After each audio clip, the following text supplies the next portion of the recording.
de ce qu'il reviendra prendre les siens. azogaruka gutora abiwe Il l'a promis, yarabisezeranye il le fera. azobikora.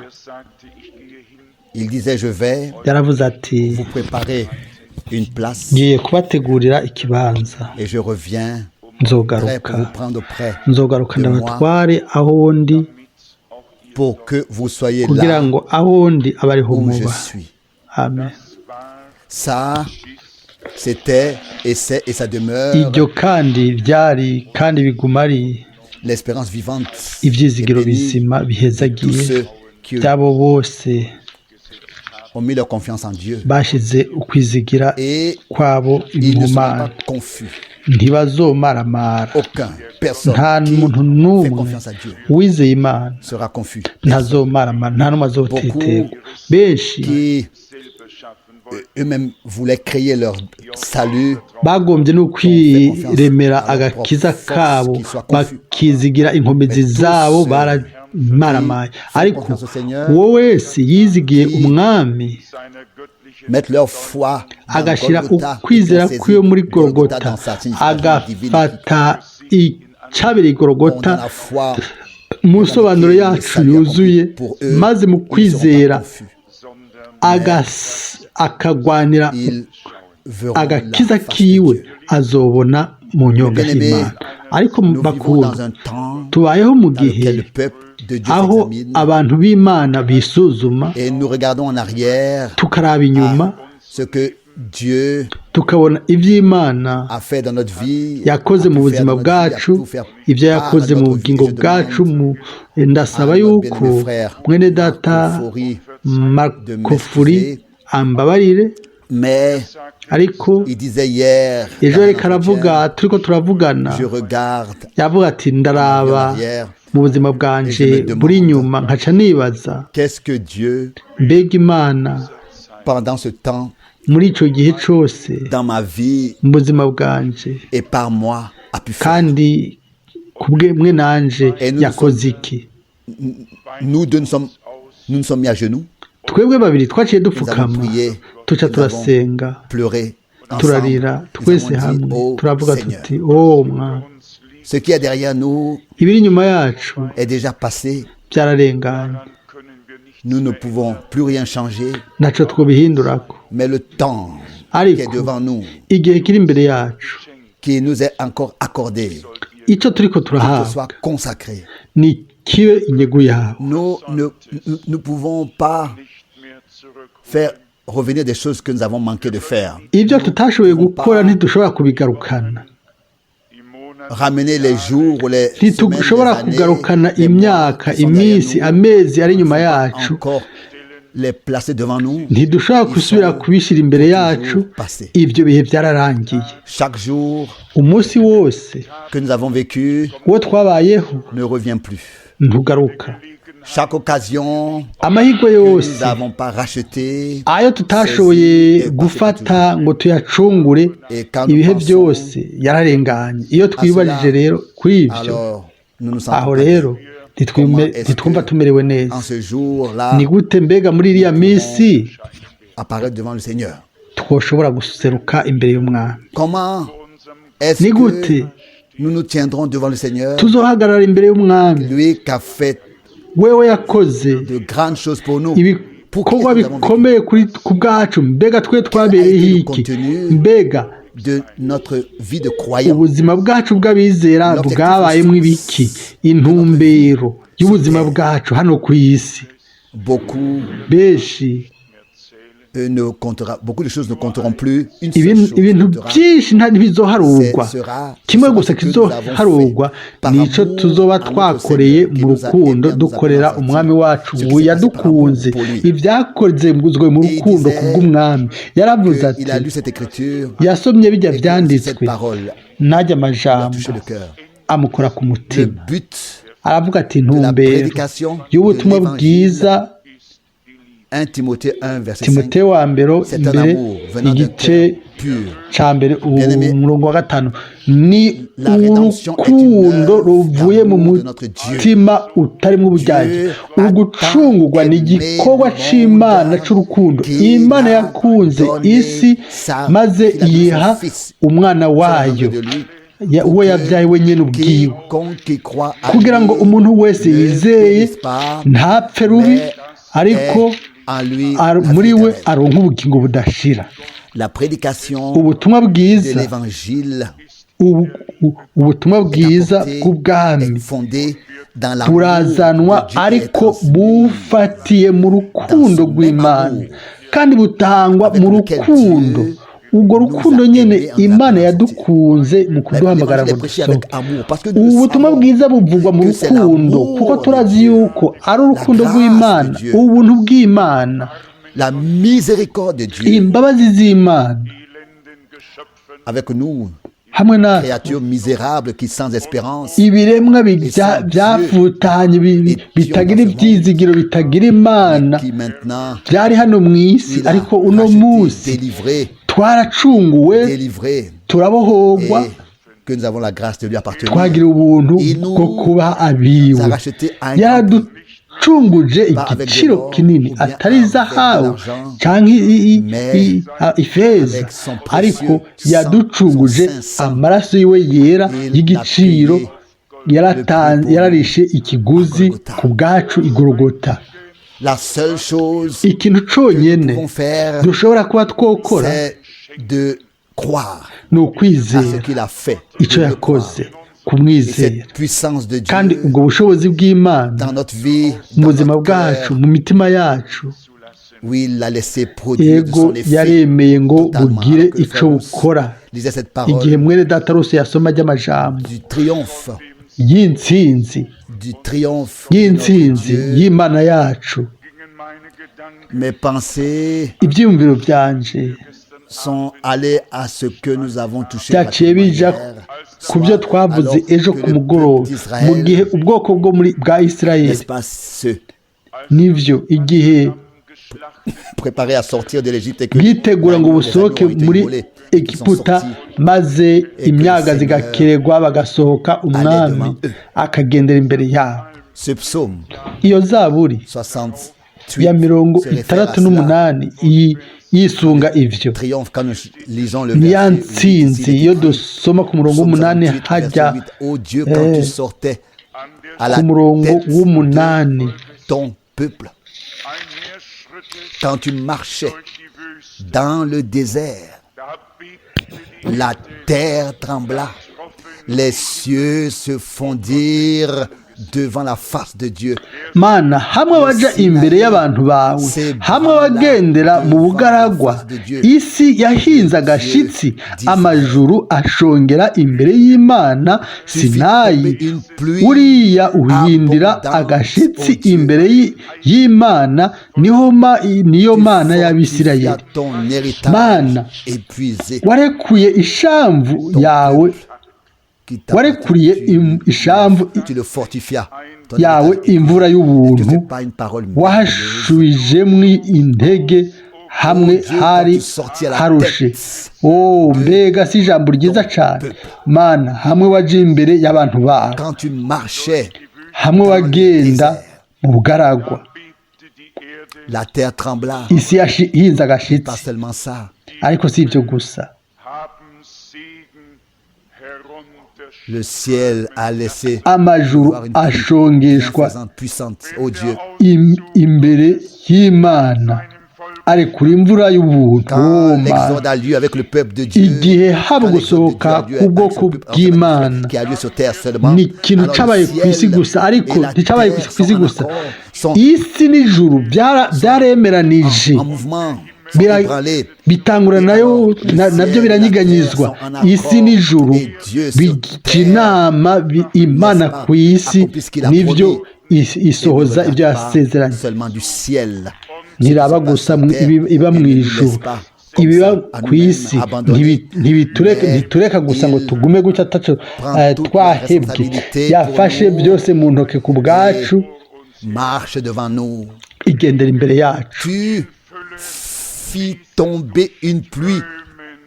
abondante. wagwishije imvura nyinshi y'ubuntu omani. Le verset 10 se relit. Umurongo wa 10 niwe asubiye gusoma. Épuisé. wahashubijemo intege hamwe hari harushe.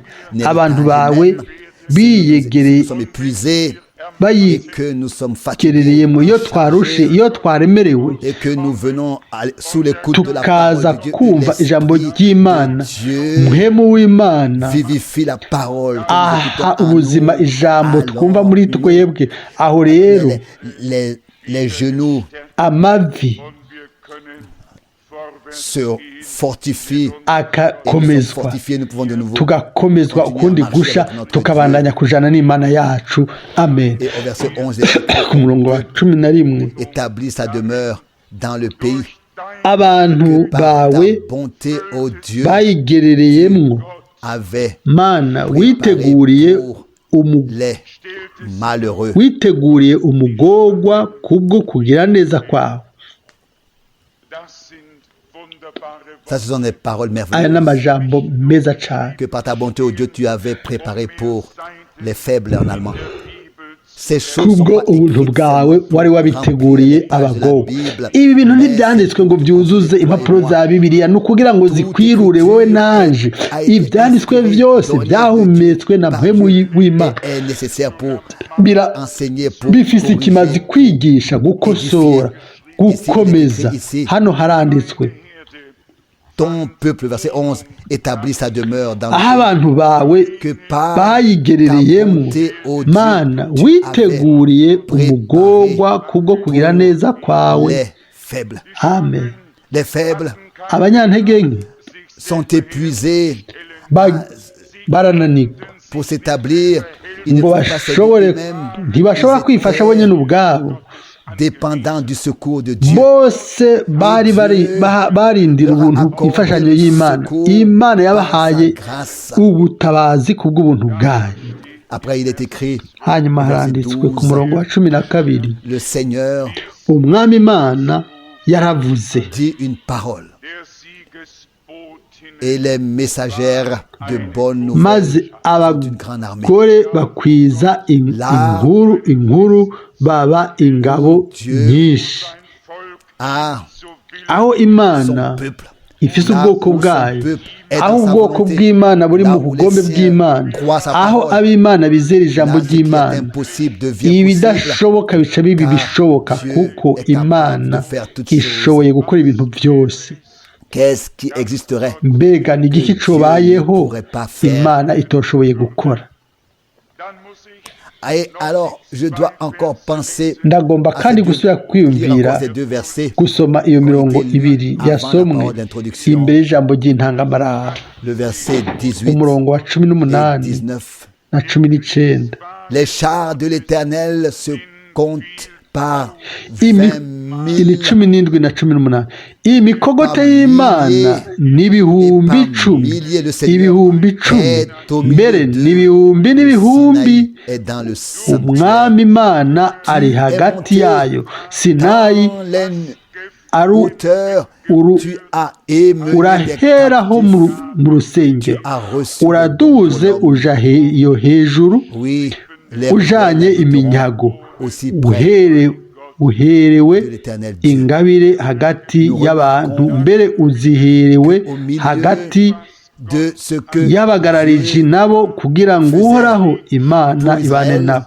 Turabona ko ibyo Imana yakorana na Isirayeli mbere igikorwa cyo gucungura kubwo isezerano rishasha, niho ryubakiye. Niho tubona mu Efeso 4:8, aho naho havuga ngo waduze hejuru cyane, waduze hejuru ujana iminyago, utanga ingabire abantu. Efeso 4:8. Ivyo Imana yakora mu isezerano rya kera byari mbere bimaze kugira isobanuro mu mugambi w'agakiza mu isezerano rishasha, kandi ubwoko bwa Isirayeli nabwo ubwabwo bwari ubwoko bwatoranijwe n'Imana.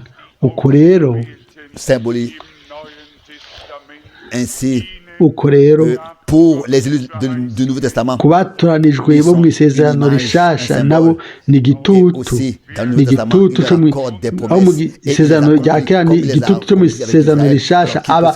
Amasezerano yabo barayaronka nk'uko bayaronka muri Isirayeli. Ninde yotangara iyo handitswe ngo ntihashimwe umwami umunsi wose, ku murongo wa 20. Notre Dieu qui est notre secours nous porte. Umwami Imana ariyo mana yacu iradutwara ikatubohora iyo dutwajwe inyagano. Pour nous le Dieu de délivrance. Si nous n'étions pas ici, iyo imana yacu ni imana idufasha. Iyo itadufasha ngo idushigikire ngo idutware ku mababa, ninde ntitwoba turi hano no munsi. Ariko ni imana yaducunguye, iradukomeza. Iyo ducitse intege iduha inkomezi nsha, iradukiza, iradutabara, izoheraheza neza igikorwa cyayo ku buntu bwayo. Ku buntu bw'Imana turashobora kuba babandi bazoba mu guheraheza kw'Imana nzima.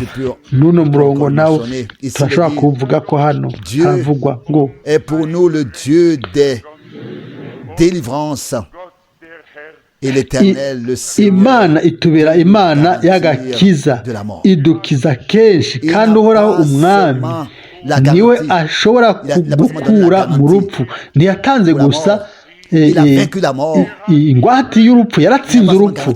Ntiyaduhaye gusa ko tuzotsinda urupfu, yaratsinze urupfu na kuzimu. Ku munsi wa gatatu yarazutse. Umwe wese arashobora gutanga ingwate, ariko gukora ikintu, kugaragaza ikintu, aho rero nico gikomeye. Ntatanga gusa ingwate, niwe ngwate ubwiwe. Nihashimwe hashigwe hejuru izina ryiwe ryera ry'igiciro. Amen. Byose ibyo ibimuhimbara arabikora mukundwa mu bugingo ushikame, mukumenya yuko Imana niyo yafashe byose mu ntoke ku bwacu, maze iratwitwararika guhera ku munsi wa mbere gushika ku munsi wa nyuma. Yaba twari duheberanywe natwe, ibintu byobaye bibi cyane, ariko twobaye duhebwe, duheberanywe n'ibi. Ariko Imana umutabazi wacu nishimwe, si gusa mu isezerano rya kera, ariko no mu isezerano rishasha. Le triomphe, intsinzi y'Imana nyine ububasha bwose iri hagati lesquels les yeux sont ouverts. Yaba afise amaso yuguruye. J'aimerais lire dans Luc, nagomba gusoma muri Luka igice ca 4, plusieurs écritures. Luc ibyanditswe byera byinshi. Luka 4 verset 22, haranditse ku murongo wa 22, pardon, verset 32. muramba barari 32. Frappé de sa doctrine, car il parlait. Batangazwa n'inyigisho ziwe, kuko ijambo ryiwe ryari n'ububasha. Ryari n'ububasha. Ensuite le verset hanyuma umurongo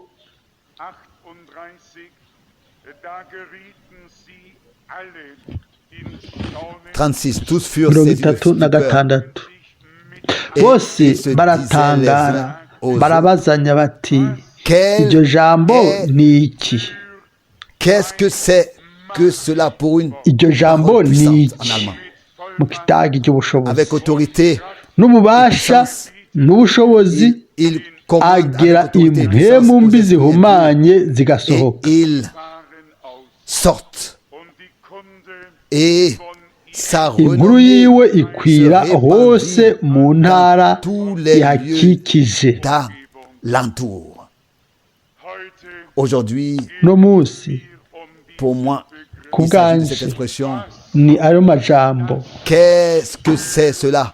Mbega ibyo ni biki? Parole d'autorité. Kubw'ijambo ry'ububasha. Ariko bakunda, Imana nyene ububasha bwose irashoboye kuvuga ijambo ry'ububasha, kandi iryo jambo ry'ubutegetsi puissance à se soumettre, ububasha chaque autorité bwose bugomba guca munsi obéir. bugomba Il n'y a kubaha pas d'autorité nta qui bubasha pourrait buriho se tenir bwoshobora devant guhagarara l'autorité et la imbere parole y'ububasha n'imbere y'ijambo de notre ry'ububasha Dieu. ry'Imana yacu. Ici, hano c'était le Seigneur yari umwami qui avait délivré niwe quelqu'un qui était yaribohoye possédé, uwaraboshwe qui avait été déchiré uwaraboshwe à terre, wari yatabaguwe jeté à n'abadayimoni et yakubiswe les hasi gens voyaient abantu que la babona parole de notre ingene ijambo ry'umwami Seigneur, wacu n'est-ce pas, nivyo a apporté à cet ingene homme byazaniye la uwo délivrance muntu et ukubohoka n'agakiza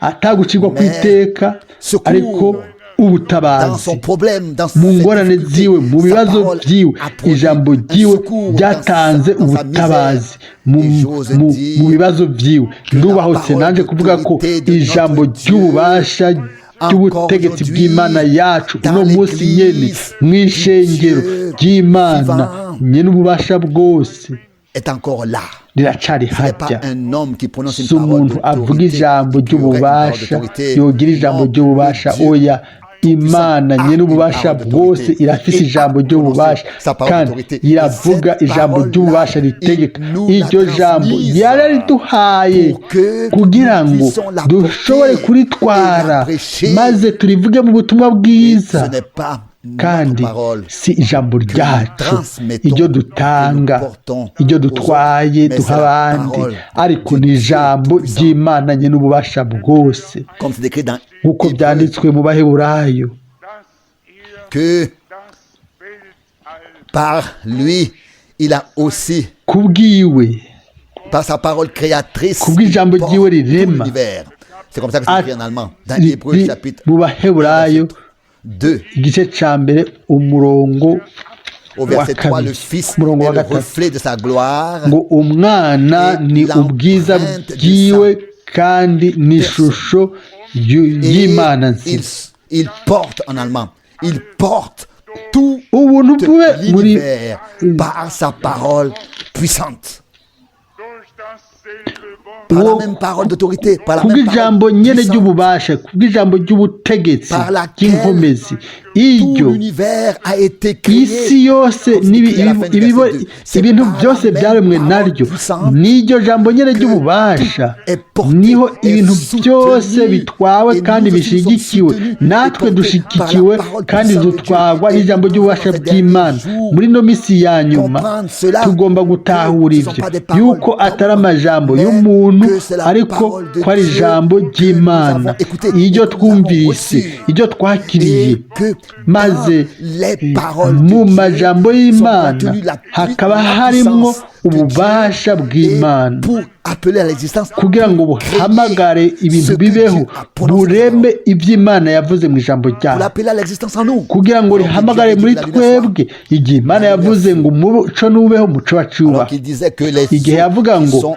amazi ari munsi y'ijuru yegeranira ahantu hamwe habe ahantu humye h'ivu nuko niko byace biba mu itanguriro igice ca mbere umurongo w'icenda byace bimukonya igihe Imana yavuze ngo nigire ibiti n'ivyamwa kimwe cyose uko kiri byace biba uko nyene nta jambo na rimwe ry'Imana ryagumye ritakoze ico yaritumye ijambo ry'Imana ryose ryamye rirema ico Imana yaritumye kurema mbega uno munsi ijambo ryoba ritandukanye uno munsi ijambo ry'isezerano mwa kino gihe mu bwoko bw'Imana mbega ntiryagomba gukora ikintu rigasohoza ukugomba kw'Imana icyo yaritumye gukora neza neza ego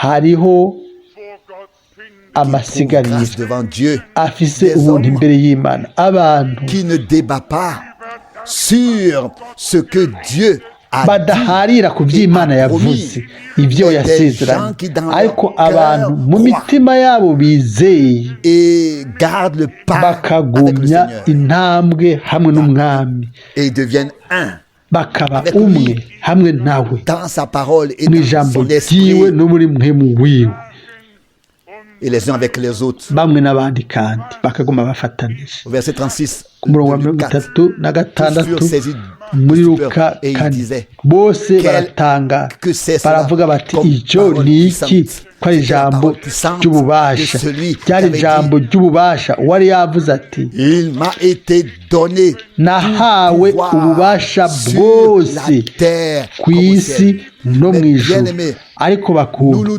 tenons et nous ne turahagaze kandi ntituvuga iby'iwacu mu bikorwa by'iwacu cyangwa iby'iwacu turi neza neza le royaume de Dieu mu bwami dans bw'Imana lequel seulement sa ubwo parole aho gusa ijambo ry'iwe ry'ububasha à la première place.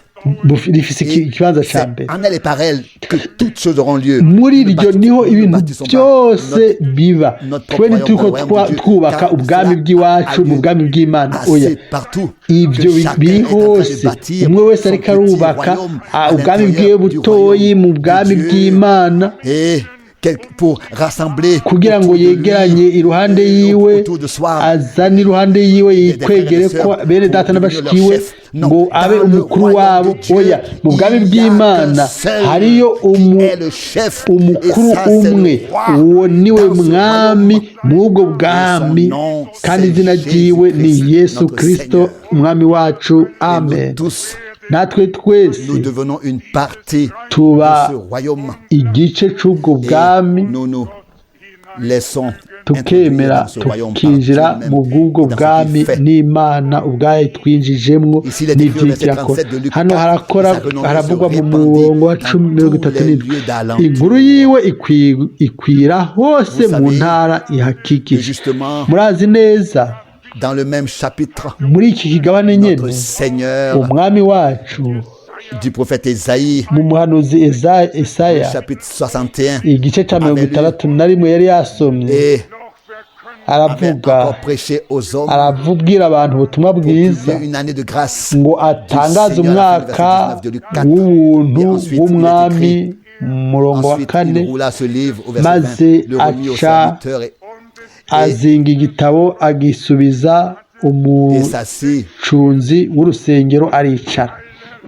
Tous ceux qui se trouvaient dans la synagogue avaient les regards fixés. abantu bose bari mu isinagoge bamuhanga amaso. Alors il commença atangura kubabwira aujourd'hui ati uno munsi ibyo byanditswe que vous venez d'entendre ibyo muhejeje kumva birashitse. Alléluia. Hallelujah. Aujourd'hui, uno munsi cette parole de l'écriture ayo majambo yo mu byanditswe ayo muhejeje kumva est accompli arasohoye hano parmi vous. hagati yanyu. Nous vivons tubayeho dans un temps mu gihe dans lequel la parole ijambo ry'Imana mu bwoko bwayo s'est accompli. ririko rirasohora. Personne nta muntu n'umwe agikeneye kongera ko ikintu kuri ibyo. nta muntu n'umwe akeneye de marcher devant le Seigneur, de courir devant lui. kwiruka imbere y'umwami. Il nous est demandé twese de dusabwa le suivre. kumukurikira. amen.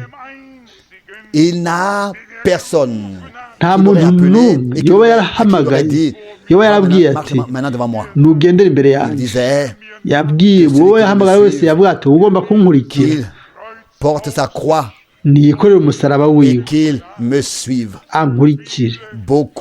benshi baragomba gukurikira baragomba kugendera imbere y'umwami bakiruka imbere y'umwami baragomba gukora n'ibintu atari iby'igihe cyabyo n'ibintu igihe cyabyo bitaragera bakundwa. turagomba gusa gukora ibyo Imana yahisemo gukora. mbega twe turi ba bandi bakora bagomba kugira umugabane mu byo Imana izokora mu bwoko bwayo. ikibazo muri kino gihe ni iki ngiki, ni uko hari benshi bagomba gukora ikintu runaka kandi bakora ikintu runaka Et ils sont ariko pleins bagaca de toute leur buzuye force et dans tout le inkomezi zabo n'umwete mwinshi ibihe un byose obstacle. ariko bakaba Et pour Dieu, ibitsitaza imbere ils sont un y'Imana obstacle et ils sont en chemin à Dieu n'ibitsitaza pour l'œuvre batangira Imana ce que mu byo Seigneur yokora mu by'umwami fait dans ce temps. ariko arakora uno munsi Voici comme les yeux des Daba serviteurs ingene sont fixés sur la amaso main de leur maître et les yeux de la y'abasavyi servante b'Imana sur la main de sa maîtresse, comme c'est écrit dans le psaume 123. araba Ainsi nk'uko nos byanditswe muri yeux se Zaburi tournent ijana na vers mirongo itatu na l'Éternel, gatatu amaso yacu notre Dieu. ahindukirira uhoraho Imana yacu uhoraho Imana yacu iriko ikorakora inkuru z'agakiza mu bwoko bwayo Prenons sa parole kandi et peut uvuga dire ijambo aujourd'hui, ryiwe yovuga cette ati écriture uno est munsi accomplie ibi byanditswe birasohoye devant vous. imbere yanyu Nous croyons turizera que yuko Dieu a parlé Imana yaravuze et que il y kandi a des ko hommes qui sont hariho là, abantu bari ngaho qui peuvent être patients bashobora kwihangana et qui portent ces promesses divines dans leur bagatwara cœur, qui les amasezerano repassent dans y'Imana leur mu cœur, mitima yabo dans un bon cœur et un cœur bakayatunganya mu fécond, mutima mwiza en umutima sachant wunguka que Dieu, bazi neza yuko en son Imana temps, muri les kino gihe accomplira. mu gihe Est-ce cyayo que izosoza ayo il y a masezerano eu mbega un hoba seul hariho homme umuntu umwe qui aurait pu accomplir une yoba promesse de Dieu? yarashoboye gusohoza isezerano Les ry'Imana Saintes Écritures disent ibyanditswe byera bitubwira yuko quand le temps igihe fut arrivé, kigeze Dieu Imana a envoyé son yarungitse Fils. umwana Le wayo temps doit être igihe arrivé. kigomba kuba Quand cyashitse le temps iyo fut igihe arrivé kigeze pour Israël, kuri alors Isirayeli Dieu a aho rero envoyé Imana un Moïse yarungitse Musa pour faire kugira ngo sortir le peuple. asohore ubwoko C'était l'heure de Dieu. yari isaha C'est pour y'Imana cette raison nico gituma il y a eu un triomphe habayeho intsinzi y'Imana intsinzi y'Imana parce yayo que kubera l'heure de Dieu isaha avait y'Imana frappé yari et Dieu yadodoye marchait devant son peuple. Imana Alors, yagendeye imbere mes y'ubwoko frères et sœurs, bwayo dans le royaume de Dieu, bakundwa bene il n'y data a mushika pas bacu de ville pure, il n'y a pas de mu propre bwami bw'Imana nta bukaburiyo nta mugambi w'umuntu nta byiyumviro by'umuntu mu bwami bw'Imana tugomba kuba umugabane w'umugambi w'Imana umwe wese Yohana était un homme yari umuntu envoyé de Dieu. yarungitswe n'Imana Par lui, kubwiwe Dieu a fait Imana l'histoire. yakoze umugambi Le, maze hanyuma il a présenté le yaciye Seigneur, le Sauveur. yerekana C'était la continuité umwami de l'histoire du salut. umukiza ni ukuvuga kwari ukubandanya k'umugambi les w'agakiza hommes hanyuma que le abantu Seigneur abo avait umwami appelés yari yarahamagaye ont apparu. baciye Et ainsi, baseruka dans son royaume, rero ils mu ont bwami été bwiwe placés par lui baciye avec bashyirwamwo nawe l'autorisation et le devoir n'uruhusha dans son n'itegeko mu bwami royaume de bwiwe faire bwo sous la gukora conduite du munsi y'uburongozi bwa Saint-Esprit mpwemu yera ce qui leur avait ordonné de ibyo faire. bari bategetswe gukora Vous pouvez lire dans murashobora Actes des gusoma Apôtres, mu le byakozwe chapitre 1. n'intumwa igice cya mbere murashobora kubisoma hajya haravugwa Après avoir donné ses ordres amaze par le kubaha Saint-Esprit amategeko aux ku bwa apôtres mpwemu qu'il yera avait choisis. intumwa Donner yari ses yaraha ordres par amaze le kubaha Saint-Esprit. Peut-être amategeko que je vais vous lire kumbure ko nza Actes, kubibasomera Actes des Apôtres, byakozwe chapitre n'intumwa 1. igice cya mbere verset 2. Jusqu'au jour où il fut enlevé au ciel après gushika ku avoir munsi donné yadugijwe ses mu ijuru ordres ahejeje par kugera le intumwa Saint-Esprit muri mwemu aux yera apôtres qu'il zimwe avait choisis yatoranije après qu'il eut ahejeje où il fut enlevé. kugera Moi qu'il était intumwa ici, kuko bwe naho yari ari hano kandi corporellement, mu buryo ici sur bw'umubiri cette terre parmi hano eux, kuri ino si ici, hagati il est yabo écrit hano que haranditswe il l'a donné aux apôtres. A- Les apôtres qu'il avait abaha choisis, il leur a amabwirizwa donné abo yari ses ordres, yatoranije et cela par le ibabi Saint-Esprit. ibaha amategeko ku bwa mpwemu ye mbere uhereye il y avait la kiriya gihe révélation, hari uguhishurirwa, hari uguhumekerwa. Nubwo umwami yari akiri hajya, naho pantekote itari bwatangure, hariho uguhishurwa na mpwemu yera, gutanga ijambo ry'Imana mu buryo bufoboye. Bene data, uguhumekerwa na mpwemu yera ni ukwa kera cyane, nk'uko isi umuntu yabayeho. Umuntu Imana yaravuze mu murima wa Edeni, n'abahanuzi iravuga, nugushika n'uno munsi Imana iracavuga. Ariko ibyo ivuga byose iminsi yose byama biri mu ijambo ry'Imana. Imana ntizokwigera n'umunsi n'umwe ikora ibirori. Imana ubwayo ni Imana ifadika. Imana ikorana gusa n'ibifadika, ibisigaye byose ni iby'abantu biyumvira. N'umuyaga ushobora kuza ukabigurura, uzobigurura, maze ababyizigiye n'ababizanye bateteye. Pawulo, umuntu umukuru w'Imana, hano aravuga mu Bigalatiya une parole très particulière. Ijambo ridasanzwe. Je vous déclare, Galates 1:11, muri Galatiya ba mbere igice que l'évangile qui a été annoncé par moi, ku by'ubutumwa navuze, ndabamenyesha bene data yuko atari ubwuba bw'abantu. Nari nujungane mu Bigalatiya ba mbere umurongo wa 11. N'est pas à mépriser, si ibyo gusuzugura, n'est pas à détourner. Si ibyo kugoreka.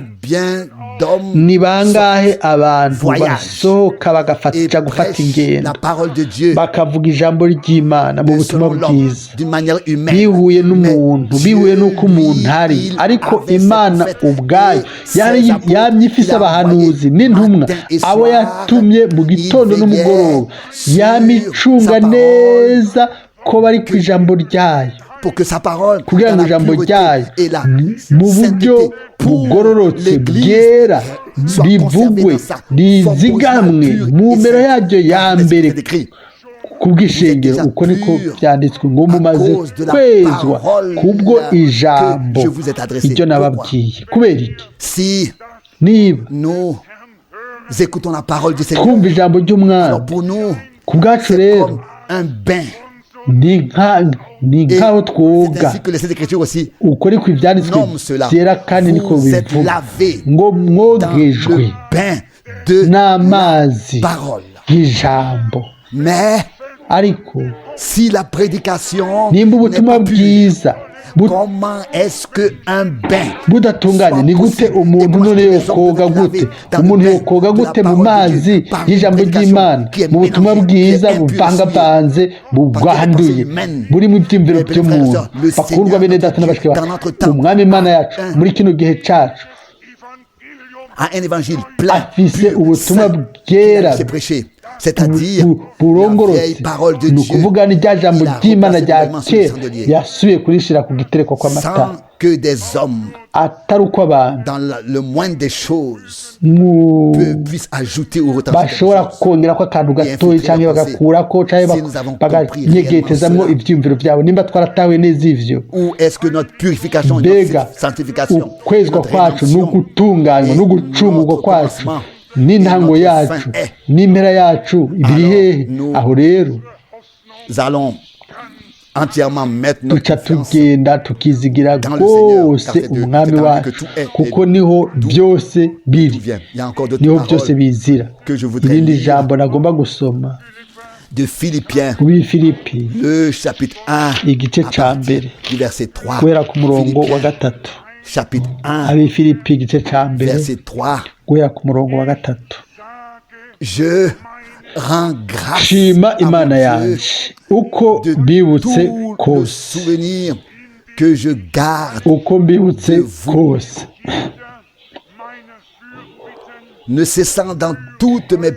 kandi uko nsenga kose mbasengera mwese nezerewe, mbasengera mwese nezerewe que vous prenez kuko à mwafatanije l'évangile. nanjye Philippiens 1, verset 5. gukwiza ubutumwa Depuis le bwiza premier, muhereye ku munsi wa depuis le mbere premier jour mugashitsa jusqu'à maintenant. n'ubu amen Je suis persuadé que kandi celui icyo nizigiye qui ntakekeranye a ni uko watanguye igikorwa commencé cyiza muri mwebwe en vous azogiheraheza cette bonne gushitsa ku œuvre munsi wa yesu kirisito la rendra amen parfaite pour le jour de Jésus-Christ. En allemand, mu l'achèvera kidagi pour le jour de Jésus-Christ. azogiheraheza ku Mes bien frères et sœurs, munsi wa yesu ça kirisito c'est une parole bakundwa bene data na sainte bashiki et bacu précieuse de iri ni Dieu. ijambo ryera ry'imana ry'igiciro Notre Seigneur umwami wacu a appelé des hommes yarahamagaye abantu qui ne sont pas croyants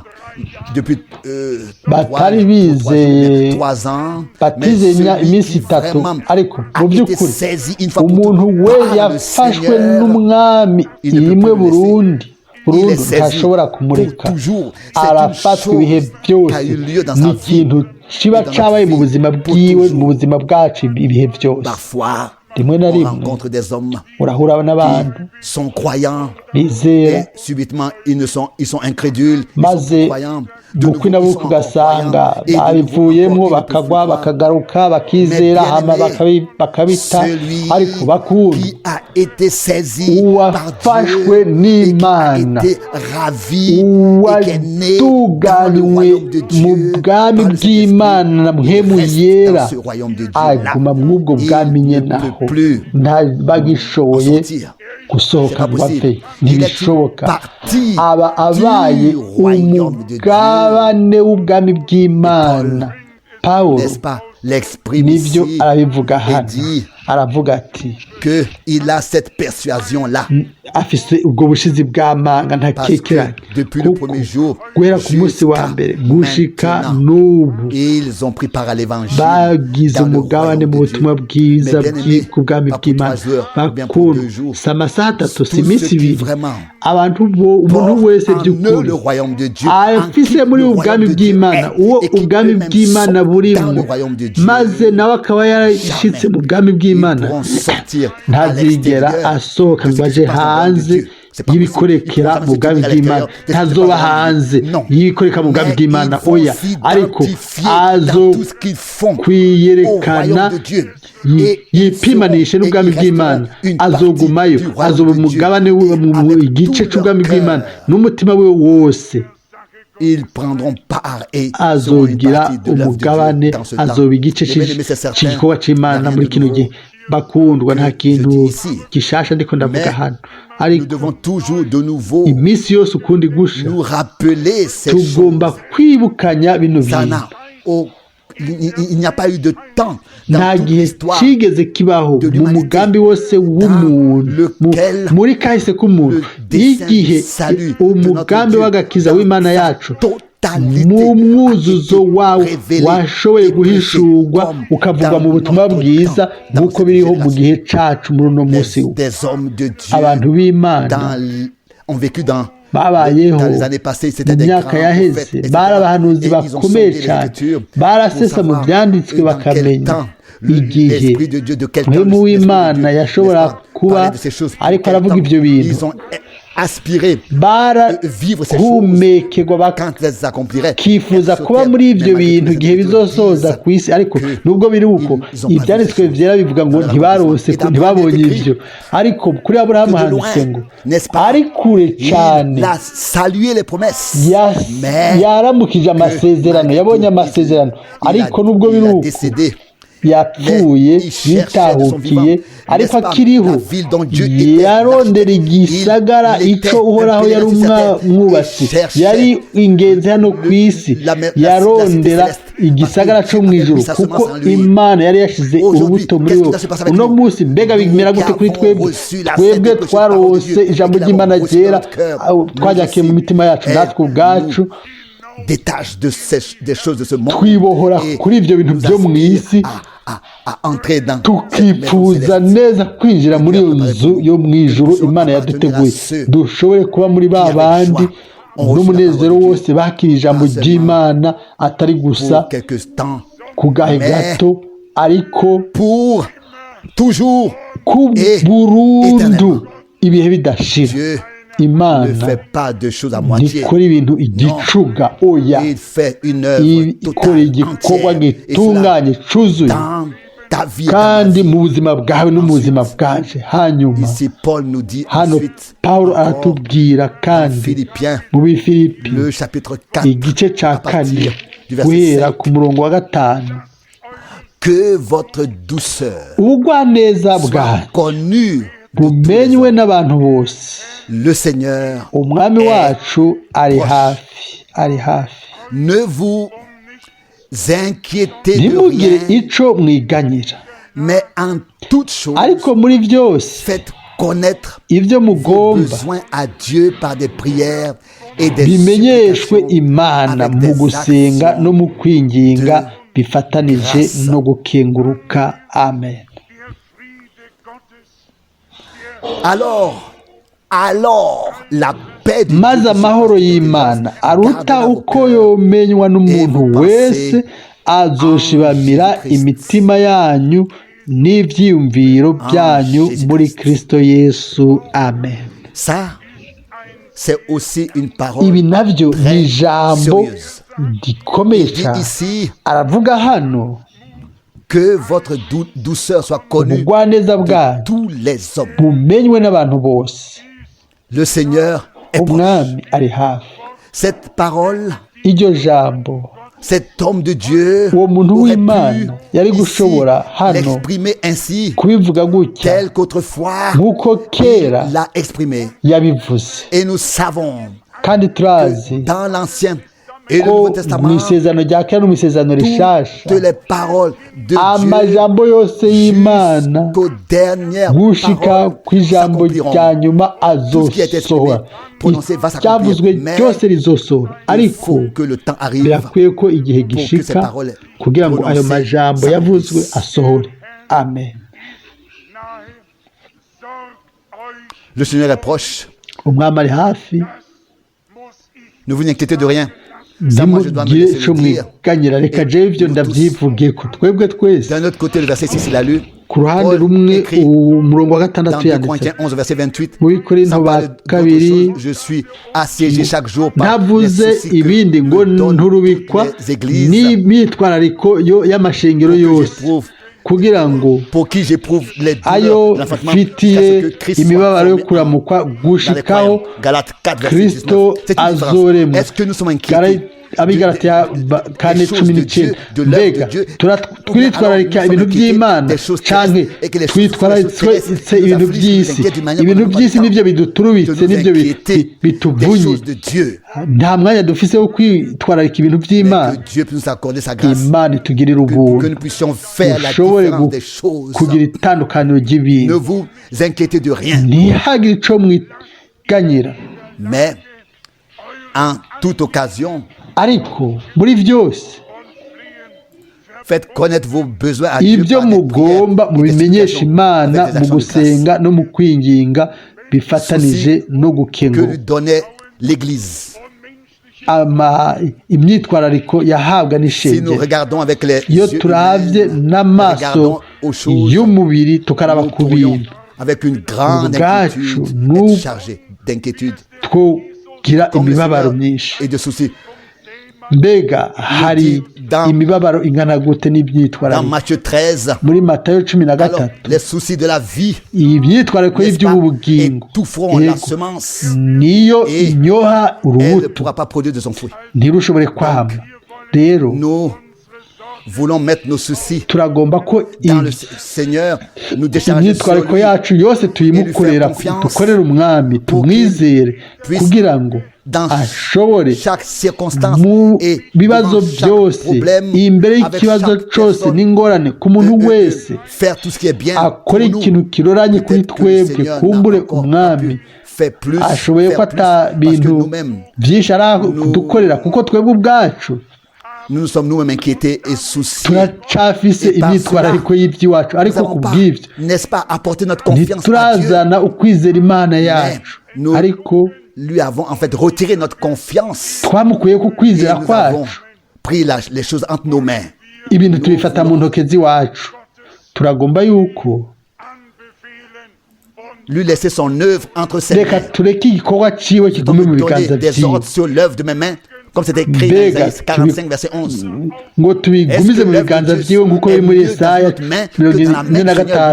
45 na rimwe arabivuga muri Yesaya ngo igikorwa canje nimukigumize mu biganza vyanje niko umwami uhoraho agize umwami akore muri wewe no muri jewe muri twebwe twese ukwizera gushasha akureme ubushizi bw'amanga twe twiyibagire ariko ukwizera qui vient de la prédication, de ce qu'on entend, nous apporter en relation avec Dieu, la foi qui vient de ce qu'on entend, et nous fortifier dans la confiance en lui. dushimike mu kumwizera ntihagire ico mwiganyira Mais en toute chose, ariko muri byose faire connaître vos besoins à Dieu par des prières, ibyo mugomba mubimenyeshe Imana mu gusenga no mu kwinginga bifatanije no mu gukenguruka imbere y'Imana seulement avec des prières et des atari gusa amasengesho no kwinginga no kwidoga no kurira ariko bivanze no gukenguruka c'est des actions de grâce que la foi survient. mu gukenguruka ni ukwizera kuza ukwizera ni kuza kubwo kwinginga n'amasengesho ukwizera kuza mu mitima yacu et la réponse de Dieu maze inyishu y'Imana igakiza mu gukenguruka tuzanira Imana maze ayo masengesho no kwinginga agashobora gusohorera mu buntu bw'Imana imbere y'Imana nitwagira ubuntu bwinshi ukwizera kwacu tukagushira mu Mana aho rero nibyo bikomeye kuri twebwe kwizera yuko Imana ifise ububasha bwose mu ijuru no mu isi ko umunsi umwe tuzoshobora kuvuga tuti qu'est-ce que c'est cela mbega ibi ni biki kubw'ijambo ry'ububasha nk'uko bisomwa muri Luka 4 qu'est-ce que c'est comme parole qu'est-ce qui s'est passé ijambo habaye ikihajya lui qui we ubwiwe we yavuze ijambo ry'ububasha celui kandi uwo yakoze igikorwa cy'ibyo bintu mu mitima yacu tuzomuzanira amashimwe no gukenguruka aha rero ni gisabwa ku murongo w'indwi urabona umurongo w'indwi ni hanyuma rero ngo maze amahoro y'Imana aruta uko yomenywa n'umuntu wese azoshibamira imitima yanyu n'ivyiyumviro byanyu muri Kristo Yesu amen ngo azotegeka si kera ariko n'iryari iyo amasengesho yacu no kwinginga bivanze no gukenguruka mu nyonga y'Imana maze gutyo rero dushobore iminsi yose kundi gushasha dushobore kumuzanira ukwizera tuvuge tuti mwami ndagushimiye ko wamaze kunyumva ndagushimiye ko wamaze kunyishura amen nkaba namaze kuronka bene data mushiki wacu turizera gutoranywa kandi rimwe na rimwe ibyo bifise inkurikizi nk'uko umuntu yemera ibintu nk'uko bimeze agaca yibaza ati Imana yarabiteguye oya uno munsi reka ndababwire ibi n'amajambo makeyi hano hantu mu buryo bufoboye ugutoranywa ni ugutoranirizwa agakiza n'ubugingo ni ukuvuga yuko twagenywe kuba abahungu n'abakobwa b'Imana imbere y'uko isi n'ijuru bibaho twagenewe kubiba ariko uwo muntu uwo umwami Yesu Kristo yakijije muri Luka 4 ntiyari yagenywe ngo azogware umukobwa wa Aburahamu yagenda ahetamye imyaka 18 wari yaturiswe na Satani ntiyari yagenywe ngo azobe uturubikwa azobe imbohe ya Satani iyo myaka yose uko gutoranywa ntikubaho ariko gusa ugutoranywa kugakiza gucungurwa ngo tubaho n'abakobwa b'Imana amen urundi ruhande atari nous uko puissions dire, bon, twoshobora kuvuga tuti oh si mwami tu as déterminé nimba cela ainsi pour moi, wagenye ibi que je kuri sois jewe malade, ngo ainsi, ngware alors nous voulons l'accepter. aho Non. rero reka Chaque homme ndabyemera oya qui a umuntu une wese rencontre avec notre yahuye Sauveur, n'umucunguzi autrefois, wacu qui avait une kera uwahura n'umucunguzi sa vie wacu a été transformée. ubuzima bwe bugaca Ceux qui étaient buhinduka possédés ont été abari bafashwe impiri n'abadayimoni barakizwa abari barwaye barakira indwara zabo abanyabyaha barakizwa perdus ont été sauvés. Il n'a pas dit aux gens, abazimiye bon, tu as été barakizwa déterminé. ntiyabwirwa ngo oya ngo rero ngo wagenwe kugwara abandanya ugwara nta muntu n'umwe ari ku gihushanyo Le même évangile de Luc, mu butumwa bwiza nyine bwa Luka mu gice cya kane aho twasomye ku murongo wa 40 haranditswe mbe twasomye Luka igice cya kane il est écrit, hano haranditswe après le coucher du soleil, tous ceux qui avaient des malades atteints de diverses maladies. Disons ici dans Luc 4, turasoma muri Luka 40. kane Après kugera le ku murongo coucher wa du soleil, 40 kandi ku kirengazuba abari bafise abagwaye bose bagwaye indwara zitari zimwe barabamuzanira abarambika ibiganza umwe umwe amen arabakiza aleluya des démons aussi sortir de beaucoup de personnes kandi en criant ijoro et en disant, tu es le Fils de Dieu. kandi abadayimoni bava muri benshi basemerera batura umwana Déjà w'Imana nous croyons à la arabakiza prédestination bakundwa nimba twizera gutoranywa de la bonne manière, n'Imana mu buryo bwiza ndabinginze nous avons été prédestinés à être des fils et des filles de Dieu, twagenewe kuba abahungu n'abakobwa b'Imana uburenganzira bwacu d'être fils et filles de bwo Dieu. kuba abahungu n'abakobwa Nous les b'Imana revendiquons, nous les recevons. turabugwanira Prenons un turabwakira exemple dufate nk'akarorero au peuple d'Israël, ubwoko bwa Isirayeli le peuple de l'alliance de Dieu, ubwoko bw'isezerano n'Imana sur cette terre. hano kuri ino si devant qui est-ce que ils imbere avaient peur? yande bari bafise À quel ubuteye ubwoba ordre ils n'itegeko obéissent? ijyahe bumvira Ce grand homme uwo disait, muntu w'Imana je ne ahambaye me prosterne yaravuga devant ati aucun président. sinshobora non plus gupfukamira devant celui des umuperezida États-Unis. n'umwe n'uwo muri Je leta me zunze ubumwe za prosterne amerika seulement nzopfukamira devant le Dieu gusa Tout-Puissant. imana nyene ububasha bwose Ça, ce sont des hommes abo bari abantu qui abo ont revendiqué et ont pris bashoboye possession de leur pays, de kumenya la promesse terrestre. Et bagafata ils vont de l'avant et ils savent que Dieu nous l'a promis. ibihugu byabo by'amasezerano bakabirwanira bakabisaba murazi ico bibiri ivuga Tout lieu ahantu hose que foulera la aho plante de votre muzokandagiza pied, ikirenge je vous cyanyu le donne. ndahabahaye amen Pas tout lieu que tu observes. atari ahantu hose uzoraba urabira kure oya ahantu hose uzokwirota oya ahantu hose uzokandagiza Dans la foi, mu kwizera amen la plante de votre pied, dans la ikirenge foi, cyawe mu kwizera urashobora guhonyora aho niho ndaguhaye bakunda naho igihugu cyari cyawe hari ahantu bagomba gusa kugendera ibyo yasezeranye byose tugomba kubigwanira tubifate ntitumenye gusa ibyo tuvuge ngo turabe inyuma ngo kumbure ntugomba kwimana kumbura igihugu si cyacu oya ukugomba kwimana kwabaye muri Yesu Kristo umwami wacu kwaragaragaye kwarasohojwe abagwayi barakize abari barazimiye barakijijwe amen akizwe hano ku isi uko niko kugomba kwimana kuri wewe no kuri jewe amen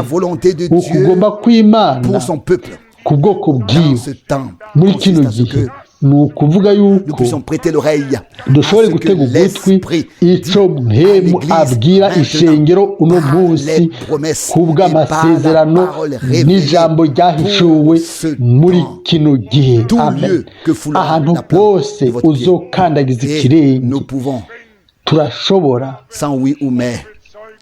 tutavuze ngo ego turashobora gushinga intahe ko imana yarungitse umushumba umuhanuzi wawe kubwiwe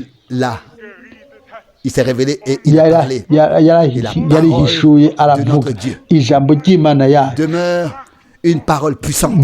riguma ari ijambo ry'ububasha naho ryoba rivugwa n'umunwa w'umuhanuzi cyangwa n'intumwa naho ryoba rivuye ku munwa w'intumwa cyangwa umuhanuzi riguma ari ijambo ry'ububasha bw'Imana bw'ibihe bidashira hamwe n'ibyo ijambo ry'ubushobozi ry'ubutegetsi ryo kurema ijambo muri ryo harimo ubushobozi bwo kurema no gucungura mu bushobozi bw'Imana niho buri iby'Imana ivuze byose birasohora birashika Yesu Kristo umwami wacu yavuga kera ati no munsi ibi byanditswe birasohoye imbere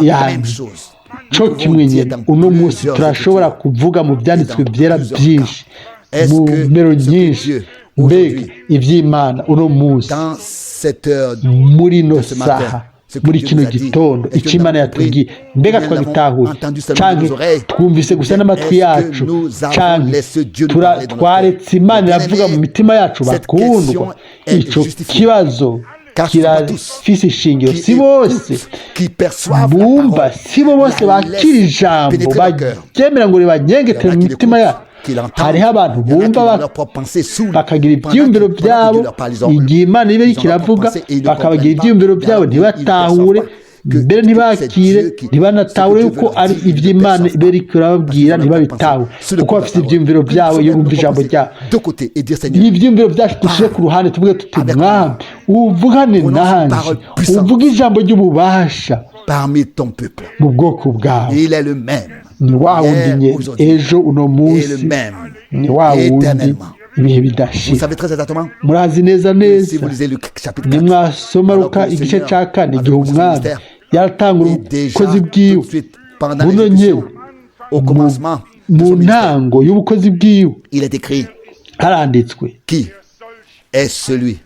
ngo mbega uwo ninde avuga ijambo yavuze ijambo ry'ububasha iryo jambo ku mpera y'ubukozi bwiwe ni wa wundi nyine avuga ijambo ry'ububasha kandi abandi bo ayandi majambo yose azorengana ariko amajambo y'umwami n'ay'ibihe bidashira haranditswe kandi ngo iryo ni ryo jambo iryo twababwiye mu butumwa bwiza mu butumwa bw'agakiza Petero wa mbere 4 nta yandi majambo ariho inyuma y'ayo majambo y'igiciro y'ububasha y'Imana umwami ashoboye kuduhezagira twese amen mu mwuzuzo w'ubuntu bwiwe muri Yesu Kristo umwami wacu amen turahaguruka kubw'amasengesho Peut-être que nous chantons kumbure turashobora kuririmba iyo ndirimbo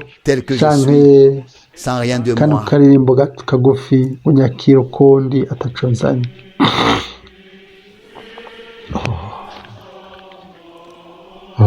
Seigneur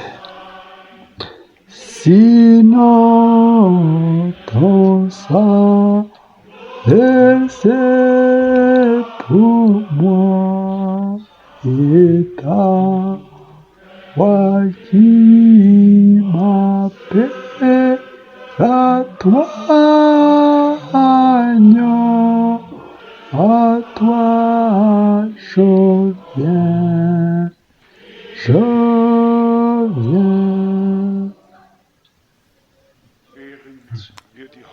Pendant que nous courbons les Mu têtes gihe tucunamitse imitwe yacu et dans la prière nous mu persévérons devant masengesho Dieu. turabandanya kwihangana imbere y'Imana Et nous nous examinons nous-mêmes. turisuzuma ubutwibu bwacu Comment est-ce que nous nous tenons devant Dieu? Dans quel état mbega nous sommes? turahagaze gute imbere y'Imana turameze gute mbega n'umutima wacu wose Nous disons Amen à sa parole. turavuga Nous tuti acceptons amina ku totalement, ijambo pas ryayo seulement tukaryemera burundu dans les points atari qui gusa nous mu arrangent, bice bitumerera neza ibice cousus selon notre mesure, byoba bisa n'ibiduhimbara ariko twizere ijambo qui est ryose sorti de la bouche iryavuye de mu Dieu, kanwa la croire. Toute cy'Imana parole qui est sortie de tugize la bouche. ijambo Alors ryose aho rero nous nous examinons ici devant la face de Dieu nitwisuzuma hano mu nyonga et que h'Imana nous le laissons encore continuer à parler à notre cœur. kemera ko Agir Imana dans notre ibandanya gukora mu mitima yacu igakora ikavuga mbega twese hamwe ntitugomba donner un vœu au Seigneur et lui guha dire, oh Dieu, gusezerana umwami tukavuga Seigneur, tuti avec ton secours, mwami umfashe je te serai fidèle. nzogubera umwizigirwa gushika ku mpera. Que Dieu dans notre cœur,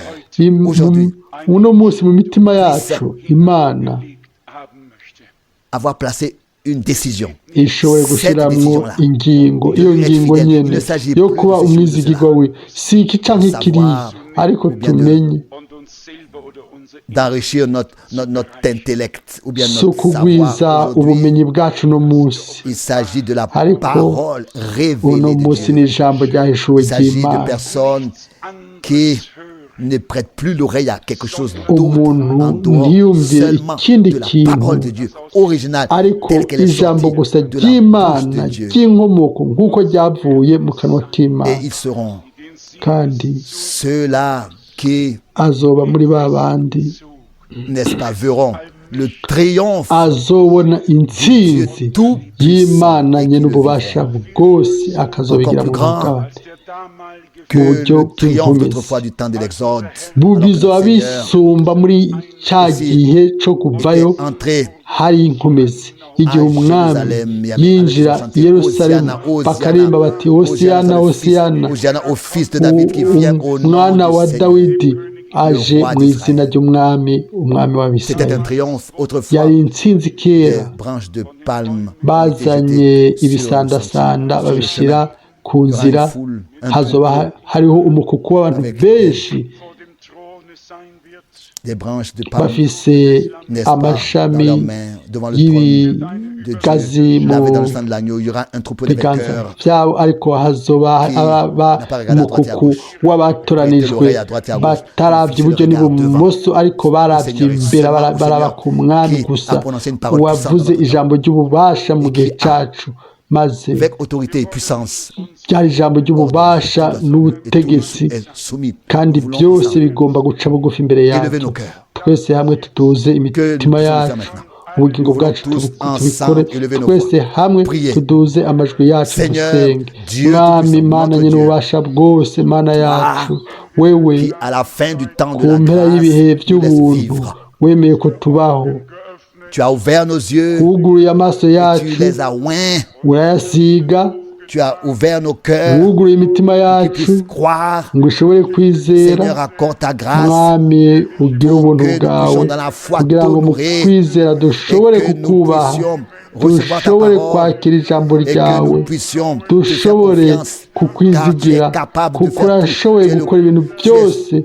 Tu es le commencement et la fin. Uri intango Tu es celui qui n'iherezo, suscite la foi et la uri rend wa wundi parfaite. azana Tu ukwizera es le premier et le dernier, akagutunganya, l'alpha et uri uwa mbere l'oméga. n'uwa nyuma, uri alfa na Sur la terre omega, au ciel. ku Aujourd'hui, isi tu no peux mu sauver, ijuru. tu peux Uno guérir, munsi urashobora tu peux gukiza, bénir, urashobora tu gukiza peux indwara, urashobora délivrer, guhezagira, tu peux urashobora kubohora, urashobora révéler à chacun kwihishura umwe wese mu buryo qui de tout ruhande de rwiwe tout son cœur croit. n'umutima et qui we vient à wose toi. yizeye Ô akaza kuri wowe. Seigneur, O mwami, que tu puisses détendre ton bras ushobore kurambura ikiganza et cyawe, que des miracles et des maze prodiges et des signes aient ibitangaza lieu par le nom n'ibimenyetso de bikoreke Jésus-Christ, kubw'izina rya notre Yesu Kristo Seigneur. umwami wacu. Oh Seigneur, prononce encore Mwami, aujourd'hui une parole usubire de uvuga puissance ijambo et ry'ububasha d'autorité et ordonne. n'ubutegetsi, Je te remercie, c'est là. Pour utegeke. cela, je te Ndagushimiye loue. ku bw'ivyo, Seigneur Dieu, ndagushima Mwami Mana.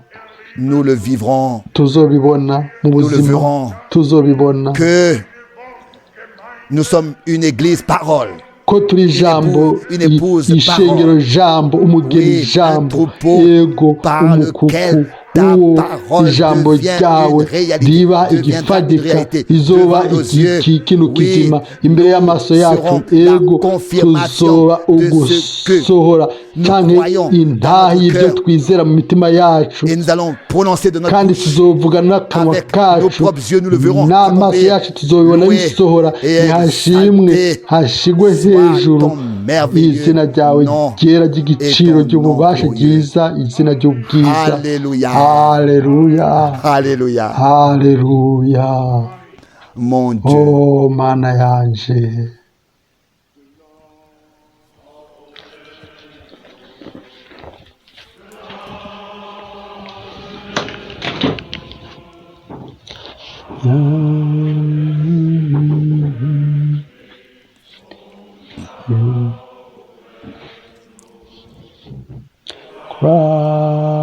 croissez-moi, croissez-moi,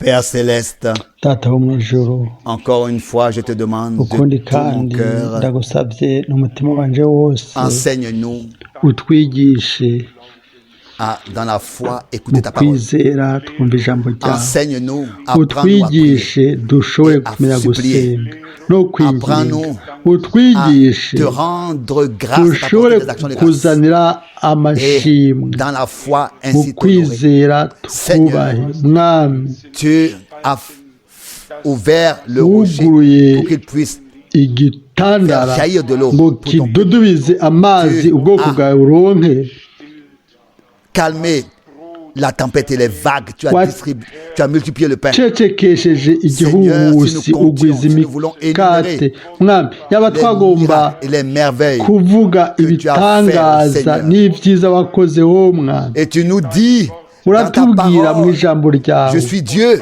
ndi et imana je ne change pas. simpinduka Il est écrit haranditswe Jésus-Christ ko est le yesu même kristo ari wa wundi hier, ejo aujourd'hui uno munsi et le même éternellement. ibihe bidashira Bien-aimé Seigneur, mwami crée mukundwa maintenant ureme muri kano une kanya atmosphère d'amour, ikirere de la c'urukundo foi, co une kwizera atmosphère de l'amour et ikirere de la foi. c'urukundo Seigneur, n'ukwizera par ta parole, mwami produis ces kubw'ijambo choses, ryawe agis utanga par ibyo ton sang, ukore par ton kubw'amaraso esprit, yawe kubwa mwemu wawe dans toute notre vie, mu buzima bwacu nos domaines, bwose dans notre corps, mu dans bintu notre byose esprit, mu dans notre mubiri âme. mu Agis par ton esprit, mpemu par ta no parole, mu par ton sang. bugingo Tu as ukorere pris ku bwa soin mpemu pour wawe tout yera honneur n'amaraso et yawe adoration byose te soit bibe apporté ku cyubahiro à ton cy'izina ryawe merveilleux et n'ubwiza glorieux nom n'izina de ryawe Jésus. ryera Je te rya remercie yesu ndagushimiye car tu kuko as parlé avec nous. wavuganye natwe ndazi neza Que nous l'avons reçu, ko accepté. twakiriye twabyemeye